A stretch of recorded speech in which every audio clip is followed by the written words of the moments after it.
Live the Goals Podcast, episode number 115.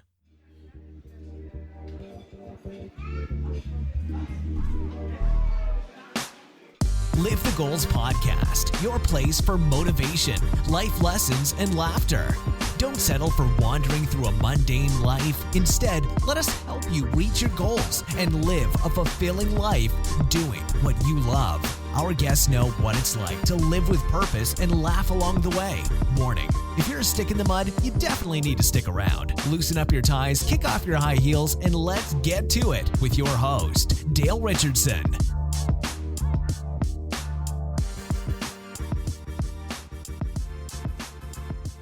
Welcome back to Live the Goals Podcast, friends and family. This is your host, Dale Richardson, and I'm happy to have you back here again for an interview episode here on Live the Goals Podcast. If this is your first time joining us, then I'd love for you to download episode 0. Episode 0 is where you'll find out what I'm trying to do with this podcast. You'll get a little more information about why I've got 4 Word of the Day episodes and 1 interview episode each and every week. This week we interviewed Adam Costa, and wow, he just dropped a lot of knowledge on us. Adam is an author, he's an entrepreneur, and so much more. And he talks to us about how detrimental distractions can be. And we also get into the power of self-talk, as well as the difference between saying I can't, I don't, and no. And it's a big difference between those 3 sayings. So looking forward to what you'll get out of this fantastic interview. So with no further ado, friends and family, let's get into today's episode of Live the Goals Podcast. Friends and family, happy to introduce our guest today. Our guest is Adam Costa, and Adam is an author, business advisor, and travel junkie. He's the co-owner of keepinspiring.me, a personal development blog which gets over 1.5 million visitors each month, and 10xtoday.com, which helps people define their purpose, map out their goals, and achieve their dreams. In addition to personal development, Adam has advised over 45 businesses, ranging from startups to Fortune 500 companies, and has generated tens of millions of dollars for them. Adam, are you ready to help us set and reach goals that matter? Absolutely, Dale. Let's do it. Let's do it. Adam, I've given them kind of your official bio, but I'd love to learn a little bit more about you. Let our friends and family know more about who Adam is. Sure. Thanks, Dale. So as I mentioned, my name's Adam Costa, and about 10 years ago, I was working as a travel agent by day, and then I was working as a waiter by night. Really overworked, really underpaid, didn't have enough time, money, or attention to spend on the things that I really wanted to do in life. And I decided to make a change. And I started building web businesses as well as advising other companies based on the insights that I had learned. Over that time, I've built and launched, I think, over 150 websites myself personally. Wow. As you mentioned, I've advised over 45 businesses, helped them to grow. And what I found is I started out more on, I guess, what you would call the business development side. And I realized that the biggest business development gains out there are pretty much based on personal development. If you have a team that's full of great people that are personally developing themselves and their skills, then that's really where you're going to see the real growth, not just in business, but in life. Yeah. And that's when I became just absolutely fascinated with personal development and started applying those same principles to my own life. And since, I guess, the past 8 years, I've been quote unquote homeless. So my wife and I depends on how you want to call it, whether it's homeless, it's digital the good type of homeless. Yeah, exactly. Yeah. We don't panhandle. Yeah. We've lived in over 25 countries, including Nicaragua, Guatemala, the US, the UK, Morocco, Ecuador, Argentina, Nepal, and probably a dozen others. So we're always on the road, always moving, always learning, always growing. I mean, that really resounds with me, Adam, what you said about personal development. And I'm pretty sure there are other people like me who are a little bit jealous that you're able to travel and be quote unquote homeless. And so I think you're gonna give us some information here, drop some jewels on us that are gonna help some of our friends and family be able to become homeless like yourself. Yep. we'll peel back the kimono. Yeah, there we go. And you talked about how much you're traveling. I love that. Before we started this interview, you said you're going to be traveling here through the Southeast and through Atlanta. So I'm looking forward to seeing you here in Atlanta. And that's a nice transition to what I call this journey of life. And I want to make sure that all of us remember that it is a journey. It's, you don't wait until you reach your goals to laugh and have fun. And so I do that by asking my guest early on something that made you laugh in the last few weeks or months, just anything that made you kind of chuckle and remember that this life is a journey and you got to laugh along the way. Yeah, sure. So this actually happened just yesterday. Uh-huh. And so as I mentioned, my wife and I were homeless. We're on the move a lot, and we happen to be in Northern California. This is where we're originally from. Mm-hmm. So I've got two of my old friends from college. We went to college. For those of you unfamiliar with it, it's a town called Chico in Northern California, Mm-hmm. which is it's about 3 hours away from where we are currently in Sonoma, in like the wine country. So we're in here, and we've got two of my friends. They've got 3 kids each, and we're all gonna to get together and have a reunion because one of our friends from further down south in California just sent us a message saying, "Yeah, let's all get together. It'd be great. We've got the spouses, we've got the kids. Let's all hang out. We'll have a good time." And we're like, "Okay, cool." So this was like a month ago, and we all assumed that what she meant was she was going to come up here into the wine country area, and we were just going to have our reunion here. Uh-huh. Well, that's what I thought. That's what she thought. And that's what our other friend thought. But my other buddy, who has 3 kids and a wife, sent us an email just yesterday. He's like, I'm sorry. I didn't realize. I thought we were all going up to Chico, like several hours north. So my wife and I, we've rented a hotel. We've got 3 kids that are going up there. And he is the most laid back Zen type of guy you'll ever meet. So he just shrugged it off and he's like, "Well, they're going to have a great time. So I'm going to hang out with you guys this weekend and we're going to party. But my wife and 3 kids, they're going to be up in Chico having a good time as well." So I just thought that was a really great way to take that in stride. Yeah, that is. That reminds me of a story. I had a buddy who we were both advisors for an organization, and we had a conference in Jacksonville, Florida, and he'd been really busy with work, so he hadn't been really tuned in to advising, but was going to show up at the conference and kind of help, with the advisors. We were advisors for a college organization. And so he gets to the airport, he sends me a message, and I go to pick him up, and we're texting back and forth, and I'm like, "I don't see you." He's like, I'm right outside the gate. What are you talking about?" Like, "I don't see you." We go back and forth for a while, honestly. And then finally, somehow it clicks to say, "What gate are you under?" I mean, I know that should have been one of the first questions, but it took a while. "What gate are you under?" And I think he gave me like a letter or something, but whatever he gave me was the opposite of what was at the airport that I was at. And we figured out he was in Jackson, Mississippi, instead of being in Jacksonville, Florida. Oh, no. Yeah, so he shrugged it off and had a weekend in Jackson instead. And he couldn't even get out of there. They didn't even have any flights till the next day, so he just wrote it off as a trip to Jackson. That's great. Oh man. So Adam, let's go ahead and transition to what this podcast is about, goals. I love for people to set big, gigantic goals. And so one of the first things I want to ask you is what's something that our friends and family can start doing today that's going to help them get closer to reaching their goals? Great question. And I would say if I were to say that there was one thing that people could do to achieve their goals, find their purpose, and live the life that they've always wanted to, it's to avoid distraction.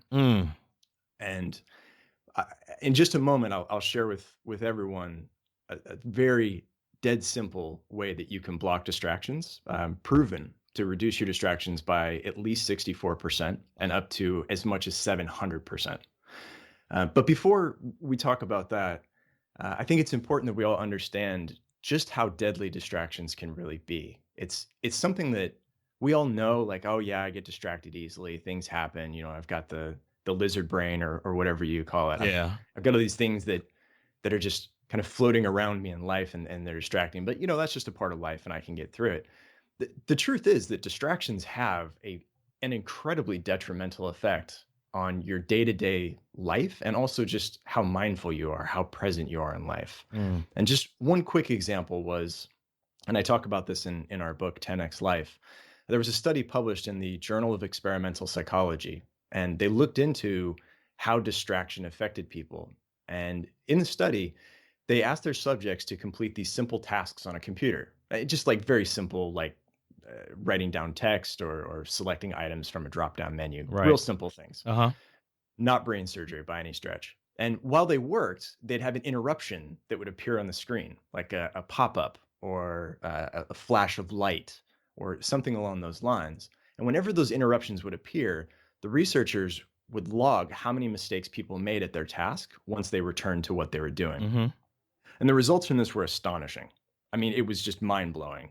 The researchers found that an interruption that averaged only 2.8 seconds, less than 3 seconds, doubled the number of mistakes that people made. Wow. And the interruptions that lasted 4.5 seconds tripled them. Now, if you think about that, how even just a simple distraction, one that lasts less than even 5 seconds, can triple the amount of errors that you make on whatever it is that you're doing.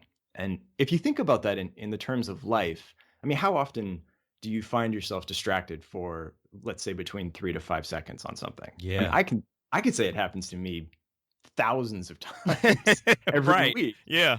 I can't even keep track. And that's just kind of the state of being that we exist in.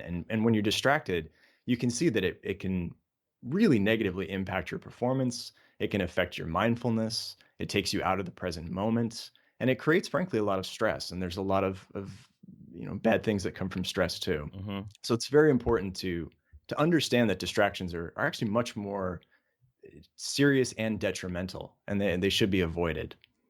So to pay that off, I know I'd mentioned earlier that there was the magic word. Yeah. And this was something that I came across, I guess, about a year ago.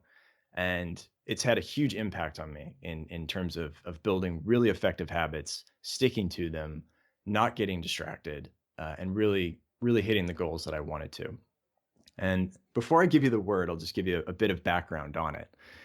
This was a study that was for the Journal of Consumer Research, and they wanted to measure the power of self-talk and how it would affect people's ability to block distractions and actually follow through on what they wanted to do. So in this experiment, they had 30 women who attended a seminar on long-term health goals. And I believe in one of your previous podcasts, I'm not sure if I'm pronouncing his name correctly. Is it Taryn Stevenson? Tarun. Yeah. So with your interview with Tarun, I know he had talked about fitness goals and how that was something that he felt he had a really good fix on. That was something that he was looking on improving. So in this experiment, the women were looking at a seminar on long-term health goals. And after the seminar, the researchers would ask them to join a program to help them actually implement a new health strategy. Mm-hmm. So for example, eat less sugar, just as a simple example. And the way that they would do this would be just by changing their self-talk. And so these 30 women, they were divided into 3 groups. Now, the first group said, I can't eat cupcakes because I'm on a diet. Group B would say, I don't eat cupcakes because I'm on a diet. And Group C just adopted what they would say is a just say no strategy. So would you like cupcakes? No. Mm-hmm. And there was nothing further. So 3 groups. The first one says I can't. Second group says I don't.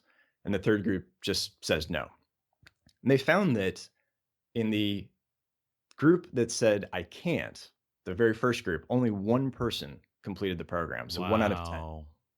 In the just say no group, only 3 people completed the program. But in the group where people said, I don't eat cupcakes because I'm on a diet, a full 8 out of 10 finished the program. Wow.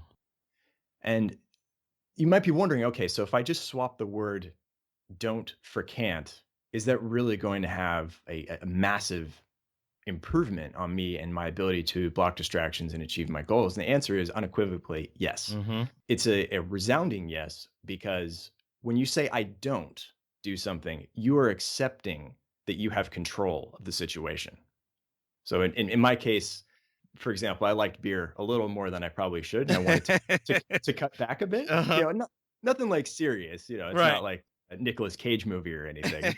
But I really should kind of cut back on the amount of beer that I drink. And so rather than say, somebody says, hey, Adam, you want a beer? And I wouldn't say, oh, no, I'm sorry, I can't have a beer, because that makes me a victim. That makes me feel like I don't have control over my own life.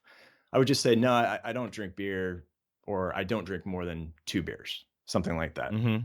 And by saying I don't, I'm taking control of my life, and I know exactly who's in control and And I know that it's up to me. And because of that, and really for that reason, that's why I don't is so much more effective than I can't. Wow. And that applies in so many areas of our life. You applied it to weight loss. But yeah, I've even used that same concept when it comes to things that I don't do, right? And Yeah. you're looking back at them, and people say, "Well, why didn't you come, or why didn't you do that?" And you say, "I couldn't come." That's different than saying I chose not to, right? Yeah. I didn't do it. I didn't make the time to do it, because there's a level of ownership there that I think you're pointing to, and that's miraculous that it went from 1 out of 10 to 8 out of 10. Yeah. Wow, that's profound. Adam, so you've given our friends and family some really powerful advice and some tips to help them get going on their goals. I'd like to know about you. What are some big goals that you're working on right now? I have something that I refer to as my board game of life. Mm-hmm. And I use a tool called Trello, which is it's a free tool. Anybody listening, you can sign up for free. Mm-hmm. And basically, it's kind of like you have Post-it notes on your computer, and you can just move them around into different columns. And what I've done is I've created a large board that has images and descriptions of all the things that I really want to do in life, the big, hairy, audacious goals, so to speak. Yeah. And so some of those goals that are on my board game right now are to hike the Appalachian Trail, visit Antarctica, retire at 36, go to space, and write a best-selling book. Mm. And these are all really kind of big picture things that I'm hoping to achieve anywhere between the next 1 year and 5 years. And I really like to keep those items in front of me at all times. So I might look at that board 10, 15 times a day just to keep it top of mind. But one thing that I would caution against is we know a lot of people call them vision boards, and vision boards can be very effective in that it allows you to actually put it out there in the universe and see what you want out of life. Mm-hmm. But there are studies that show if that's all you do, you're less likely to achieve them. Yeah. Because in your head, you're kind of psychologically saying, oh, I've already done that. Yep. Isn't this great? I'm already there. So the next step that you have to do to overcome that is, and I do this every day, is I have my board game. I pick those big picture items and I break them down into small, actionable steps. So for example, with the visit Antarctica, the very first step is, okay, determine the best time of year to go to Antarctica. Second step is research flights and the ability to take tours down there. So when's the availability on that? I know that the best time to go to Antarctica is probably between November, December, January-ish. Mm-hmm.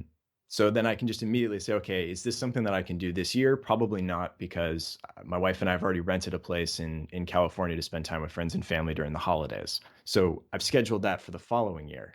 And that's all of a sudden that makes it much more realistic because there's a date. And I know, okay, by the end of 2017, we should be stomping around seeing some penguins. Yeah. Right. Yeah. Yeah. I'm big, and I think most people in the personal development space are big on the power of visualizing and seeing the end goal. I love your board game concept, Adam. If you don't mind, I'm probably going to steal that and steal away. Yeah, and use that, because I really love that. I think that's a way to kind of up level what I'm already doing. And what I don't want people to miss is exactly what you said, right? I mean, people might hear some of the things we say about visualizing and how powerful it is and how that can help you get to your goals, and forget that there's a lot of other steps that are required in order for you to get there, right? If you don't have a plan, if you don't take action, if you don't make a goal, we often talk about SMART goals, but if you don't have a goal with a deadline, I mean, you're just going to keep thinking and visualizing, and you're not going to take the steps to get there. So you have to take action. And I love that you broke that down for us to make sure that people understood that it's more than just visualizing it. You got to take some steps and take some action. Definitely. And I agree. I think that's the yin and the yang of it all, because we all know people who are dreamers. Yeah. People who they dream big, but they don't really go out and make things happen. And then conversely, we know doers who maybe they're busy all the time and they're always in motion and doing stuff, but you kind of just want to ask them, like, well, if you take a step back, is this really what you want in life? Yes. And And I think if you're able to combine both of those, if you think big picture, you're zooming out, looking at your life, but then zooming in and being very tactical and determining, okay, how do I get there? That really is the peanut butter and jelly. Yeah, yeah. Wow. So Adam, I'm a big fan of purpose and passion. I believe that that there might not just be one purpose or passion in someone's life. It might shift over time. I think there's a lot of variations, and it's very personal to who you are and where you are in your life. And so I'd like to ask you, do you feel like at this stage of your life you found your purpose for this stage?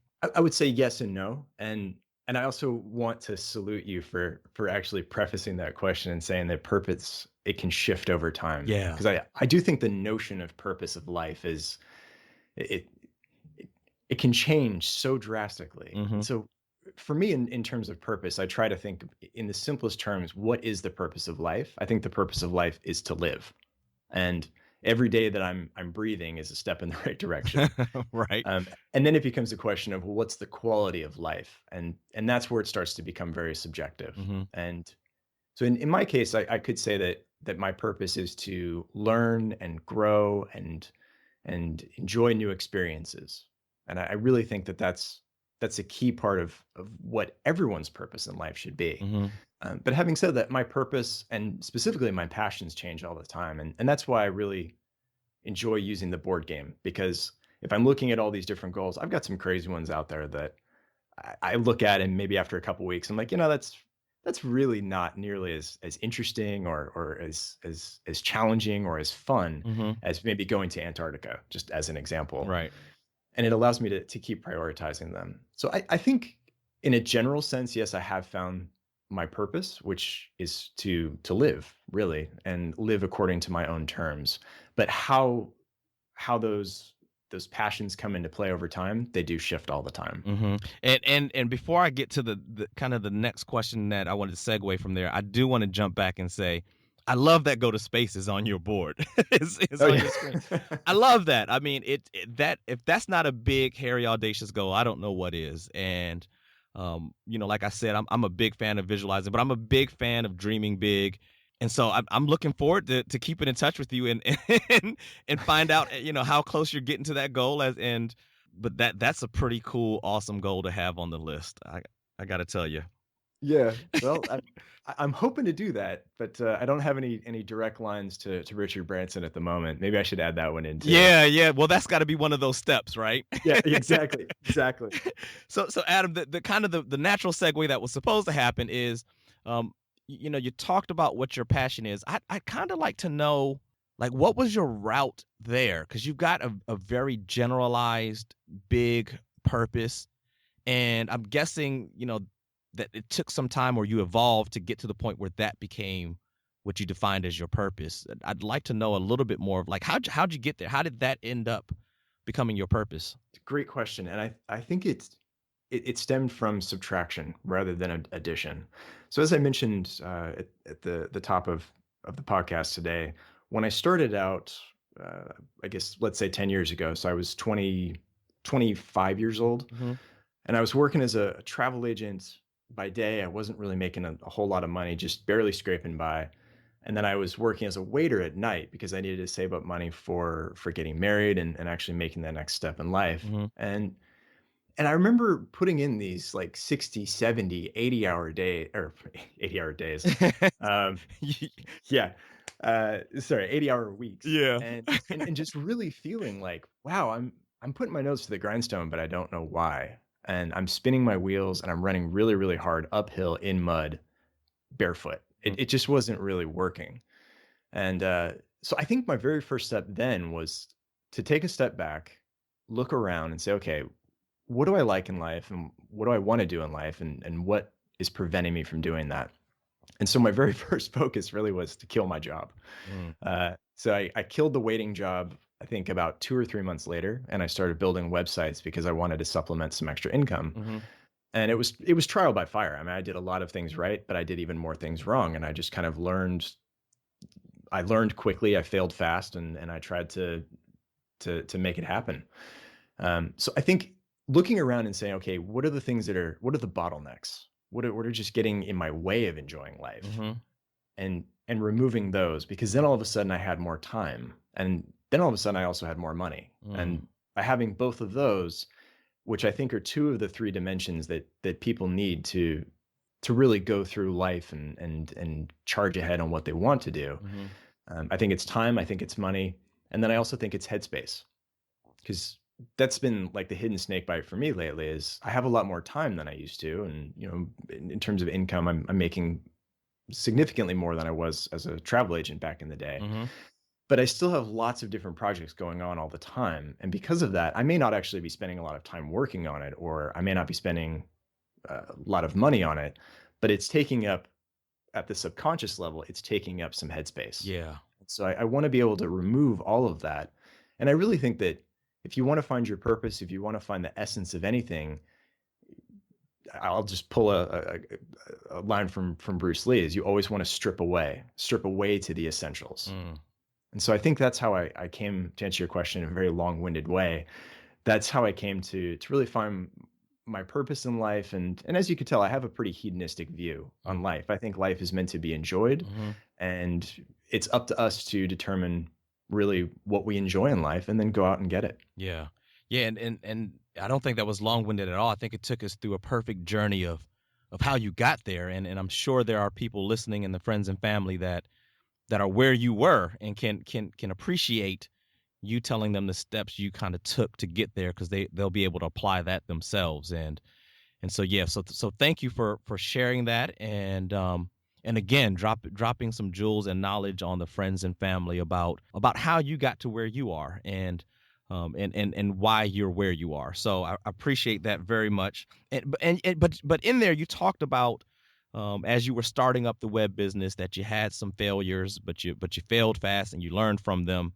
I'd like to talk about maybe a big failure that you had, and I'm using the word failure because that's a term that's familiar to everybody.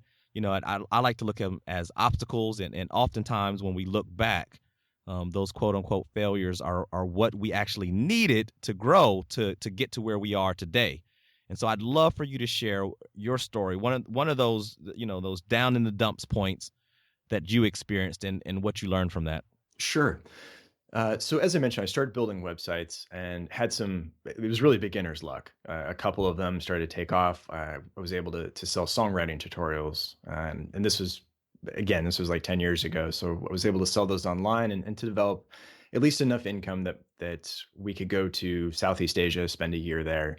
And it basically covered our expenses. So I felt really good about that. And I think that initial success emboldened me to move forward. And I got, as I like to call it, I got stupid ambitious, which means I got ambitious, but I was really dumb about how I put it into practice. Yeah. So I had this brilliant idea, which I'm almost embarrassed to mention this, but I think it is valuable. Yeah. So I had this brilliant idea that I was going to build 100 websites, and each of these websites were going to have quasi useful content, and then we were going to make money from advertising. And it was, as you can tell already, I was going about it the wrong way, because I was thinking about just how much money we needed to get by to get there. I wasn't thinking about how am I going to help somebody, because ultimately, if we talk about money, we talk about value. And in order to get value, you have to provide value. And there are some guys out there who are really good at making money, but they don't provide any value. And I think it's a false prophet, somebody who goes that route. So long story short, I built a whole bunch of very low quality websites, and the money started to come in. I thought, oh, this is it. And then all of a sudden there was a Google update. So for those of you who are unfamiliar, we were getting all of our traffic from Google for free from the search engine. So if you typed in, whatever, Braun toasters, right, then you might have a website about Braun toasters. And the site just completely got obliterated because we were putting out low quality stuff. Google realized this and penalized all of our sites. And we went from, making $60, $70 a day in passive income to zero. Wow. And that was the best thing that could have happened to me, because that's when it really drove home the point of, if you want to make something last, you want to provide value. If you want to get value out of life, you have to provide it. And you really do get out what you put in. Yeah. You know, I love that you kind of threw in there false prophets, and so I kind of wanted to just make a comment on that, Adam. You know, I'm going to say beware of false prophets, right? What happens is a lot of times we see somebody or some business that might be skirting what I'll call the rules, right? You talked about adding value, and I'm a Yeah. big believer in adding value. And sometimes we see people who aren't doing that are just about the money and they're getting ahead. But I caution people to create their rules based off of that, because you don't see the whole picture, right? You don't see what happens 30 years down the road, Yeah. where they end up then. You don't see what's going through their mind, what's going on at home. You miss out on a lot of it. So I love that, your businesses and your values are grounded in adding value to people and providing a service to people. And so that's beautiful. And I kind of just wanted to throw out that caution there to people that sometimes you see people who aren't doing that and they look like they're getting ahead, but the story is long, right? It is. Yeah, you can't stop in the middle and say that's how it goes. Thank you for sharing that as well, Adam. You said that was one of the great things that happened to you. How have you used that lesson in moving forward? So ever since then, every website that I've built over the years and every company that I've advised, I really take to heart the idea of you start with your audience and work your way back to whether it's a financial goal or any other goals that you may have. Because if you start with the other person and you build a bridge backwards, that's going to be a bridge. It's a bridge to somewhere. If you start from yourself and you just start building in one direction, there may not be another person at the other end, and there's no value. Wow. And then the bridge just falls apart. Mm-hmm. So I would say that's been very, very important. So I mean, the websites that we've built now, whereas instead of having like low level quality, we might have a website with 5,000 word post. I'd mentioned earlier that we're homeless, and a big part of our homelessness is that we work as house sitters. So I shouldn't say work, but it allows us to look after people's pets and their homes while they're away. And we've been doing this now for a few years. It allows us to travel the world, spend time with cats. We're both huge cat people, not crazy cat people, not yet anyway. Right. There's a fine line there. There is, and we're riding a unicycle right down the middle of it. Yeah. So it's allowed us to travel and to spend time with cats, and also really reduce our expenses. And it was something that it's come up enough times in conversations where we thought, well, we really should just put this together as some content for people. And so we published a ultimate guide to house sitting. And it's a massive, like 3,000, 4,000 word post. It looks at it from all perspectives. There's templates. There's step-by-step instructions to get people started. And it's all free. It's just on our website. And you could look it up whenever you want. So it's the idea of providing maximum value. Do we make any money from that? No, not at all. But it's created a lot of goodwill and good karma. Yeah, yeah. And I wish that I could be around cats. I'm allergic to cats, like really allergic to cats. Yeah. and so there are just places I can't go because there are cats there are cats around. So, but that sounds like a cool gig. I would expect that house sitting with cats is, am I wrong about this, easier than house sitting for dogs, because they seem a little more laid back than dogs. Yeah, I would say so. But again, I'm a cat person, so I'm pretty biased in that direction. Yeah. All right. Well, Adam, we are already at the point where we're winding down. That kind of flew by here. So, we're getting to the point where I do a hot seat scenario. It's a question I like to ask my guests, and I'm going to put you on the hot seat here. You ready to play the hot seat scenario, Adam?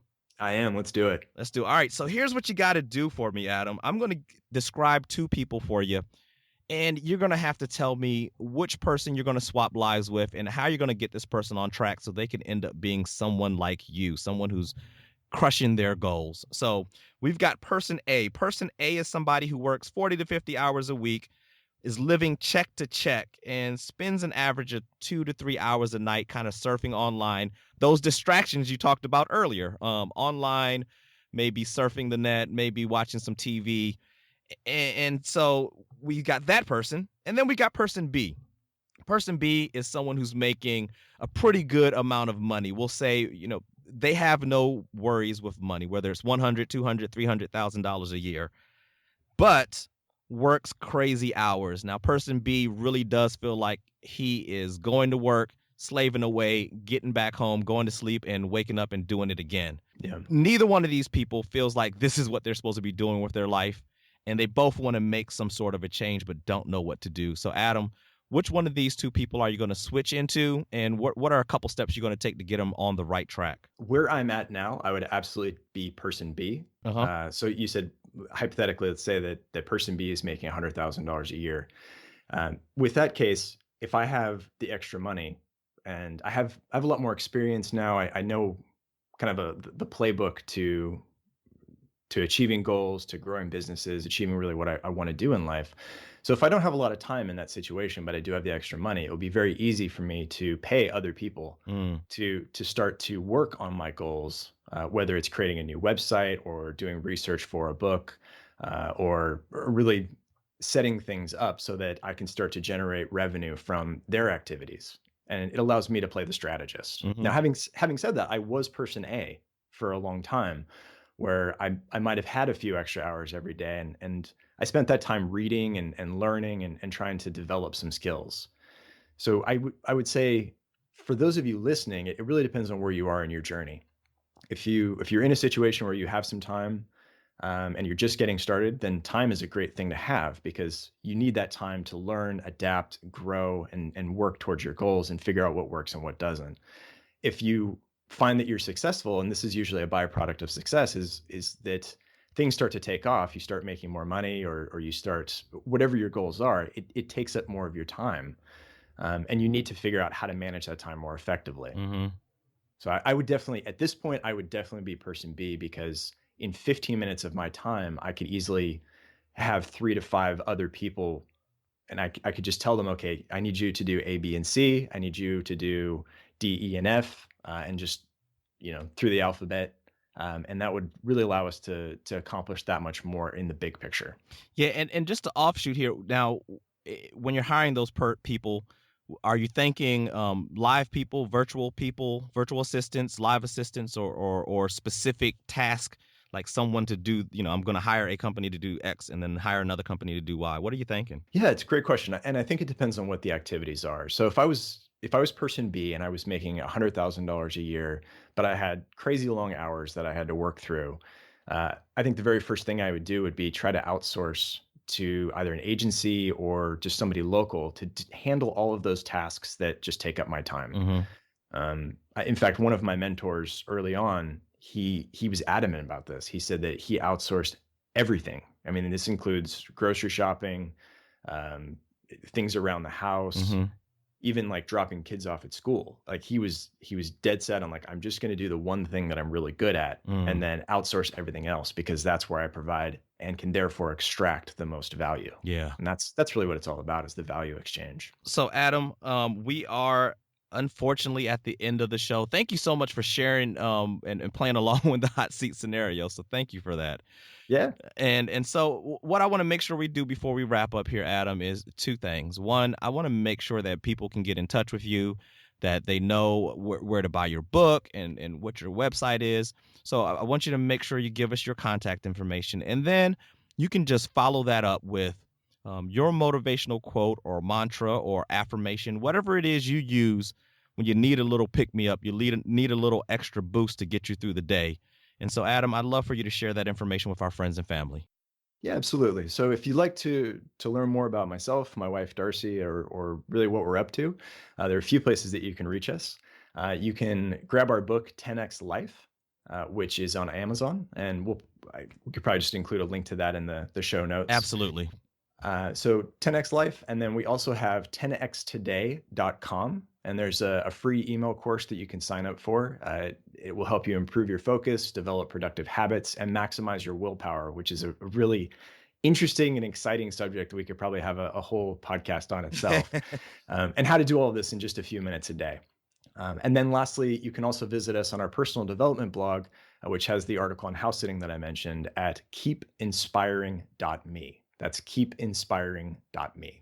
And if to end with the inspirational quote, I really loved Dale, how you had mentioned earlier about the story is long. So if Yeah. you see somebody who's gaining in the short term, maybe that's going to play out in the long run, maybe it won't.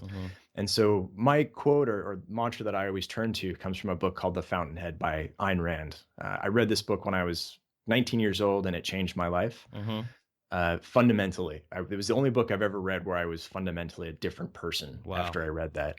And it tells a story of two people kind of throughout the course of their lives. And you can see how one has the short-term gains, but the long-term fails. And it's interesting to watch that play out. And there's a line that I've used ever since I read that. I've used it in life, love, business, across the board. And it's this: in order to understand the term "I love you," one must know how to say the "I." Because if you don't understand the "I," how can you say "I love you"? So if you understand yourself, that will allow you to understand others, again, whether this is in life, love, or business. I love that. And there's a lot that we could pull out of that quote there.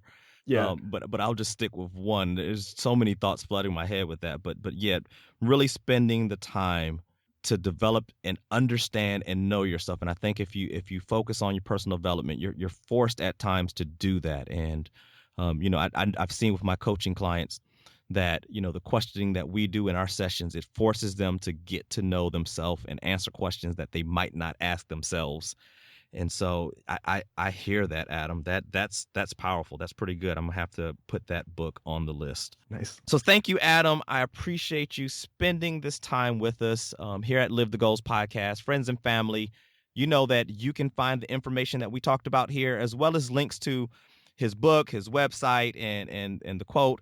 All of that good stuff will be on the show notes page. Just go to livethegoals.com and click on podcast, and you can search for Adam right there. And Adam, thank you again. I appreciate you spending time with us. Friends and family, remember to set and reach goals that matter. Thanks, Dale. It's been a pleasure. Friends and family, thank you so much for subscribing and continuing to listen to this podcast. I really do appreciate each and every download and listen that I get. I'd love for you to help me get the word out about Live the Goals podcast so that we can grow and add more like-minded people to our family. All you have to do is leave a 5-star rating and a short review in your podcast player for Live the Goals podcast. By taking a minute to rate and review the podcast, you let other like-minded people know that they should take a listen and join our family. So thanks for spreading the word, and until next time, remember to set and reach goals that matter. Thanks for checking out the show today, and make sure to click subscribe so you don't miss any future episodes. We hope you take away something that helps fill your life with purpose and laughter. And make sure you head over to livethegoals.com for more info on guests and resources. Remember to set and reach goals that lead you to a life of purpose and passion.